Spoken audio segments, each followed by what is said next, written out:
I want you to stop for just a moment and think about something that might startle you. Right now, in this very second, you are speaking your future into existence. Not tomorrow, not next week, right now. Every word that leaves your lips is a decree, a command sent out into the invisible realm where all things are first formed before they become visible in your life. And there is one word, one seemingly innocent little word, that I have watched destroy more fortunes, shatter more dreams, and keep more good people locked in poverty than perhaps any other word in the English language. This word is so sneaky, so socially acceptable, so woven into our everyday conversation that you probably said it 3 times already today without even noticing. And each time you spoke it, you pushed away the very abundance you're praying for. You literally commanded the universe to keep wealth at arm's length from you. Now, I know what you might be thinking. How can one word have that much power? My dear friend, let me tell you something I learned decades ago when I was sitting in that tiny apartment in New York, wondering how I was going to pay my rent, studying the ancient texts and the metaphysical laws that govern this universe. Words are not just sounds that disappear into the air. They are not meaningless vibrations. Words are spiritual weapons. They are the tools that God Himself used to create everything you see around you. In the beginning was the Word, and the Word was with God, and the Word was God. He spoke, and galaxies exploded into being. He said, "Let there be light," and light had no choice but to obey. You and I are made in that same image. We have that same creative power residing within us. Your words are not observations. They are invocations. They are commands. I have worked with thousands of people over the years. I have seen millionaires lose everything and paupers become prosperous. And I can tell you with absolute certainty that the difference between those who manifest abundance and those who remain trapped in lack is not intelligence, not connections, not even hard work, though those things matter. The difference is in the words they speak when no one else is listening. The difference is in what they decree about their own lives. Let me ask you something right now. What are you saying about yourself? When you look at your bank account, when you see that opportunity go to someone else, when your body aches or your relationships crumble, what words come out of your mouth? Because here's what most people do. They perform an autopsy on their failures. They give a detailed, passionate, convincing speech about why things aren't working. They become eloquent storytellers of their own limitations. I never have enough money. Good things don't happen to people like me. I'm just not lucky. My family was poor, so I'll always struggle. And they say these things with such conviction, such certainty, that the universe has no choice but to respond. Your word is law. As you decree, so shall it be. You see, we think we're just venting. We think we're just being realistic, just acknowledging the facts. But every time you speak lack, you're not describing your reality, you're prescribing it. You're writing the prescription that the universe will fill with absolute precision. I once knew a woman who came to me in desperation. She was talented, educated, hardworking, everything you'd think would lead to success. But she was broke. Consistently, persistently broke. And within 5 minutes of conversation, I knew exactly why. "I'm always broke," she told me. Not, "I'm currently experiencing financial challenges," or "I'm working through a temporary situation." No. She said, "I'm always broke," with the confidence of someone stating their name. I stopped her right there. "How long have you been making that decree?" I asked. She looked confused. "What decree?" "I'm just telling you the truth." "No," I said. "You're telling me your word, and your word has become your law. You have declared poverty over your life with such authority that the universe bows to your command. Let me ask you something radical. What if you stopped? What if right now, in this very moment, you decided that you will no longer speak against yourself? That you will no longer announce your limitations as if they were carved in stone? Because here's what most people don't realize. Asterisk, asterisk, the universe doesn't judge your words. Asterisk, asterisk. It doesn't say, "Oh, she's just venting," or "he doesn't really mean that." The universe is impersonal. It's a mirror. It reflects back exactly what you give it. You say, "I'm so tired of being broke," and the universe says, "Noted. More brokenness coming right up." You say, "I never get what I want," and the universe says, "Understood. Desire without fulfillment is your reality." You see, Asterisk, asterisk, the universe doesn't argue with you. Asterisk, asterisk, it agrees with you. Always. Now, I can already hear some of you thinking, but Florence, I'm just being realistic. I'm just stating facts. I am broke. I do have debt. These aren't just words, they're my actual circumstances. And to that, I say, yes, those may be your current circumstances, but circumstances are asterisk, asterisk effects, asterisk, asterisk, not causes. They are the result times of previous thoughts and words, not the origin of them. When you continually describe your circumstances, you're not being realistic, you're being repetitive. You're recreating the same reality over and over again. You're watering dead plants and wondering why nothing blooms. Let me tell you about a woman I once knew. She came to me absolutely convinced that she was unlucky in love. Those were her exact words. "Florence," she said, "I'm just unlucky in love. It's always been this way." I asked her, "How long have you been saying that?" "Oh, years," she replied, "since I was a teenager." "And how long have you been unlucky in love?" I asked. She paused. "Well, years. Since I was a teenager." "Do you see?" Asterisk, asterisk. She had been legislating her own loneliness. Asterisk, asterisk. She had passed a law in the invisible realm. I am unlucky in love. And the universe had been faithfully enforcing it for decades. I told her, "You must repeal that law immediately."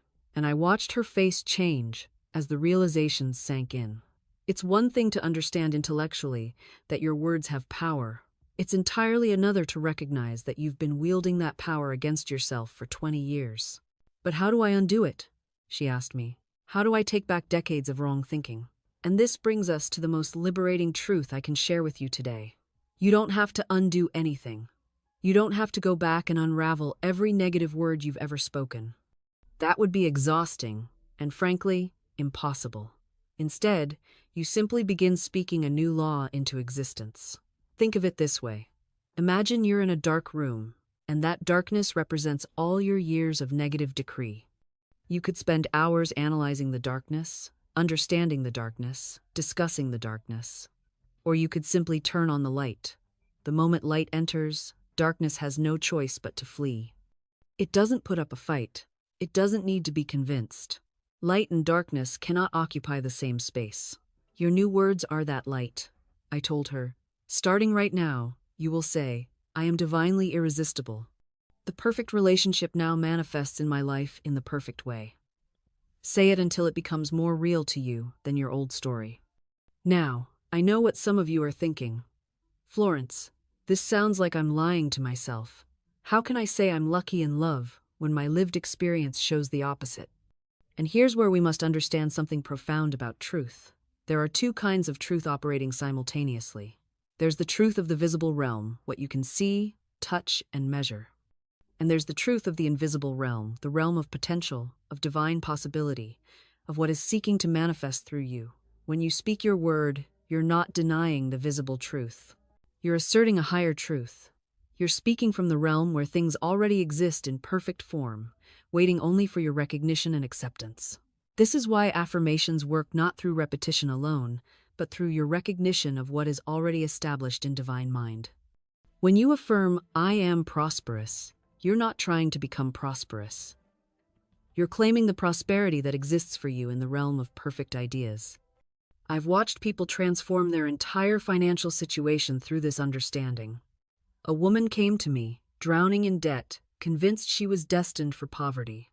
I asked her to stop looking at her bank account for just 1 week and instead to begin each day by saying, "Infinite Spirit, open the way for my immediate supply.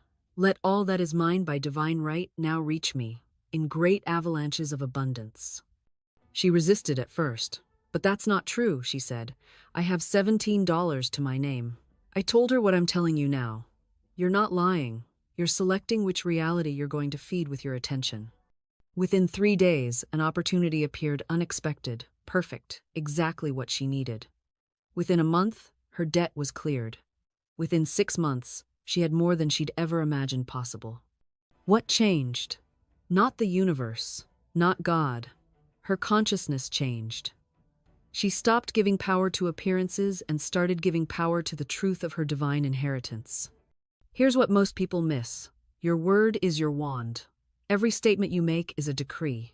You're either decreeing limitation or abundance, sickness or health, struggle or ease. You cannot afford to be casual with your words. If you say, "I can't afford that," you've just commanded your subconscious to manifest lack. If you say, "Money is so hard to come by," you've ordered difficulty into your experience. Your subconscious doesn't argue. It simply says, "Your wish is my command," and proceeds to make your words manifest in your world. This is why I teach people to speak only what they wish to experience. Instead of, "I'm so tired," say, "I am filled with boundless energy." Instead of, "This always happens to me," say, "Something wonderful is happening to me now." You're not denying your current feeling, you're refusing to give it authority over your future. The Bible tells us that life and death are in the power of the tongue. Not just spiritual life and death, actual, tangible, physical manifestations of life and death, abundance and lack, joy and misery. Your words create your world. So, watch your words as carefully as you'd watch a small child near a busy street. Because here's what most people don't realize. The universe doesn't distinguish between your jokes and your serious declarations. When you laugh and say, "I'm so broke I can't afford to pay attention," the universe hears "broke" and "can't afford" and says, "Your wish is my command." When you casually remark, "Nothing ever works out for me," you've just given marching orders to every circumstance in your life. I once knew a woman who would constantly say, "I'm just waiting for the other shoe to drop." She'd receive good news and immediately follow it with those words. Something wonderful would happen, and she'd brace herself for disaster. And do you know what? That other shoe always dropped. She engineered it with her own mouth. She was building her own gallows with every repetitive phrase until finally, we sat down and I showed her what she was doing. The moment she changed her words, actually changed them. Not just thought about changing them, her life transformed within weeks. You see, your subconscious mind is incredibly literal. It's like a devoted servant who takes everything you say as instruction. Tell it you're tired all the time, and it will make sure you feel exhausted. Tell it you never have enough, and it will create circumstances that prove you right. Your subconscious doesn't argue. It doesn't fact-check. It simply says, "Yes, master," and goes to work manifesting whatever you've declared. This is why idle words are so dangerous. You think you're just venting, just being realistic, just making conversation, but every word is a seed. And you're planting a garden whether you realize it or not. The question is, what kind of garden are you cultivating? I want you to become a guardian of your own mouth. Start listening to yourself as if you were listening to someone else. What would you think if you heard someone else speaking about their life the way you speak about yours? Would you want their reality? Because you're creating your own reality with the exact same mechanism. And please, stop rehearsing disaster. Stop practicing poverty. Stop perfecting your complaints. Every time you tell that story about how hard your life is, you're reinforcing it. You're giving it energy. You're building it a throne in your consciousness. I'm going to tell you something that might sting a little, but it's the truth. Your words are either building your prison or constructing your palace. There's no neutral ground here. Think about the conversations you had this week. How many times did you say, "I can't afford that"? How many times did you say, "I'm so tired"? How many times did you declare, "That never works out for me"? Each statement was a command to your subconscious mind.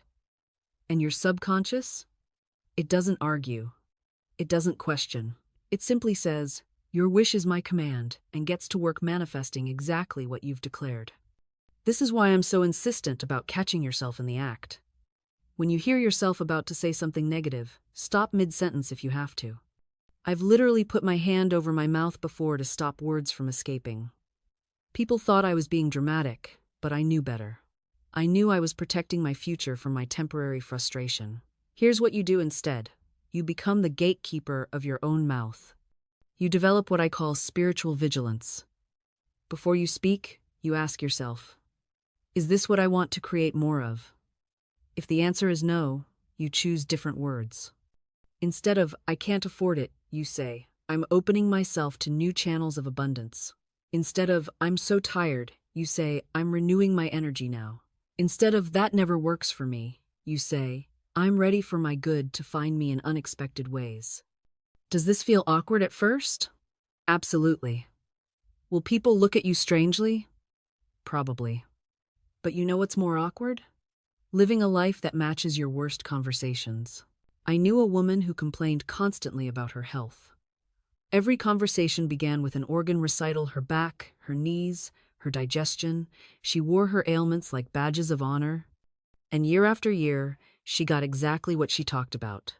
New symptoms, new diagnoses, new reasons to complain. Then one day, something shifted. She decided to stop. Cold turkey. She made a pact with herself that she would not speak of illness, only of wellness. When people asked how she felt, she said, "I'm getting stronger every day." When symptoms arose, she refused to name them, describe them, or give them any attention through her words. Within 6 months, her health transformed. The same doctors who had treated her for years were baffled. But I wasn't. She had simply stopped feeding the beast with her words. This is the power you're playing with every single day. Your words are not just sounds that disappear into the air. They're seeds that take root in the fertile soil of your subconscious mind. And here's what most people don't understand. Your subconscious doesn't argue with you. It doesn't fact-check. It doesn't say, "Well, actually, let me verify that statement."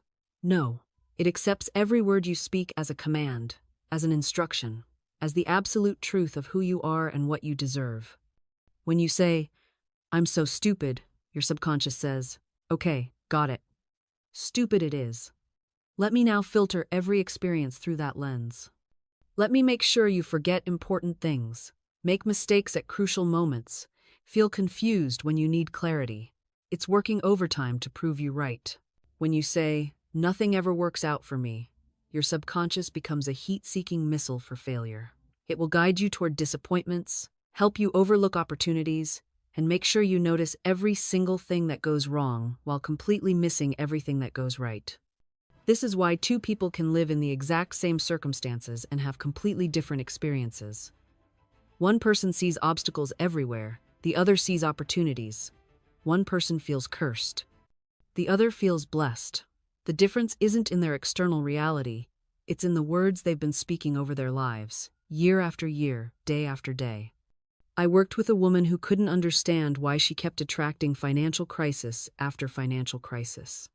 Every time she got a little ahead, something would happen. An unexpected bill, a car repair, a medical emergency. She felt genuinely cursed, but then we looked at her language. Every single day, multiple times a day, she would say, "I can't afford it. Money just slips through my fingers. I'm always broke." She had been speaking these words for so long they felt like facts, but they weren't facts. They were prophecies she was fulfilling. We changed her words. Simple statements. "Money flows to me easily. I am a magnet for financial blessings. I always have more than enough." At first, it felt ridiculous to her, like lying, but she committed to it anyway. Within 3 months, she received an unexpected promotion. An old debt she'd written off was repaid. Opportunities started appearing where there had only been closed doors before. Nothing about her external circumstances had changed first. Her words changed, then her subconscious changed, then her reality changed. The universe doesn't argue with you. It doesn't debate. It simply says yes. Yes to your fear. Yes to your faith. Yes to whatever vibration you're consistently holding. You see, most people think they're asking for abundance while they're vibrating at the frequency of lack.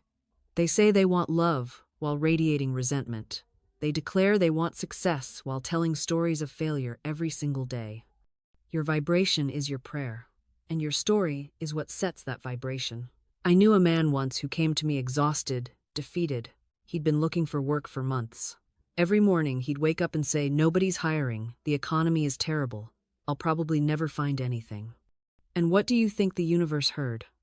Not his desire for work. It heard his conviction that work was unavailable. It heard his certainty of failure, and it said yes to that certainty. I gave him new words. Simple words. My perfect work manifests now. The right opportunity finds me easily. He resisted at first. "But that's not true," he said. "I don't have work." "Then why?" I asked him. "Are you so committed to declaring what you don't want?" If you're going to speak things that aren't yet visible, why not speak the things you desire? That stopped him. He'd never considered it that way.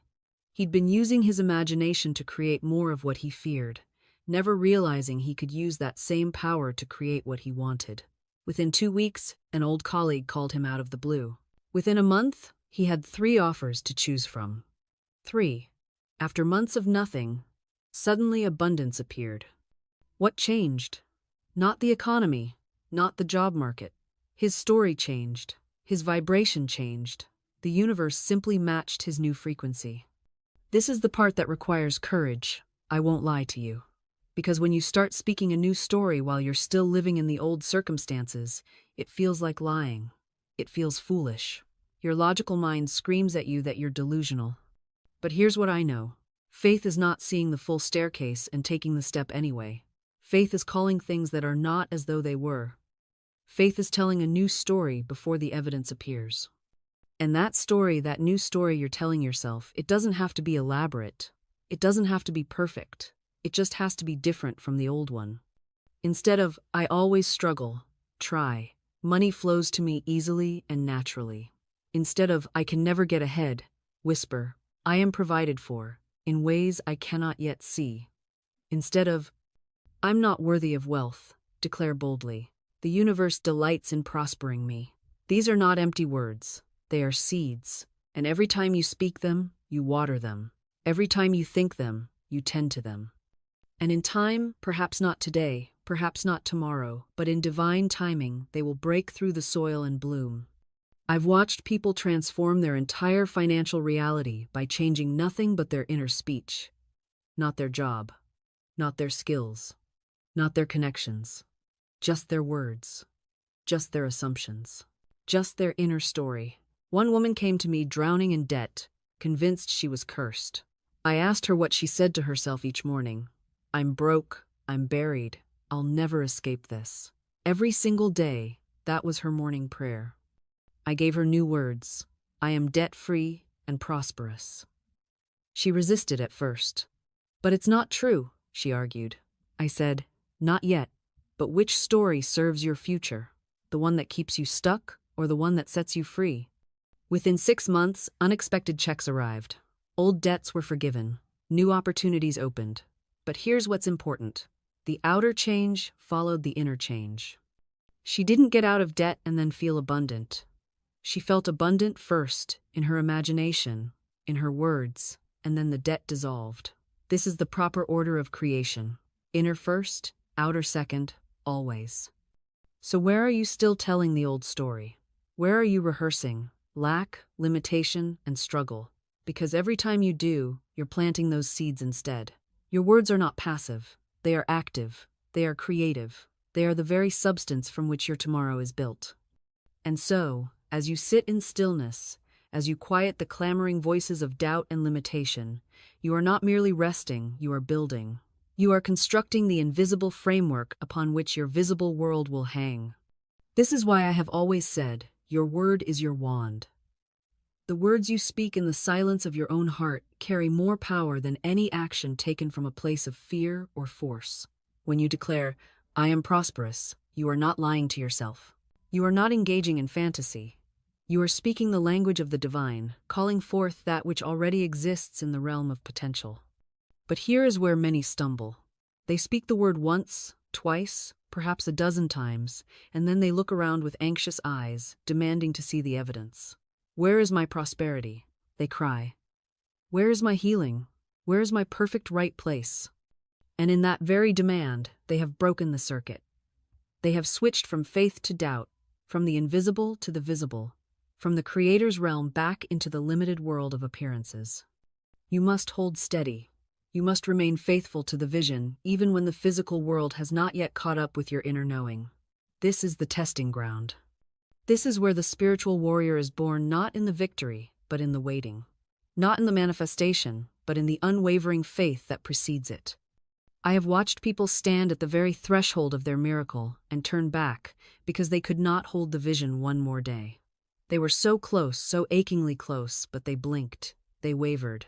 They let the appearance of delay convince them that nothing was happening. But I tell you truthfully, Everything was happening.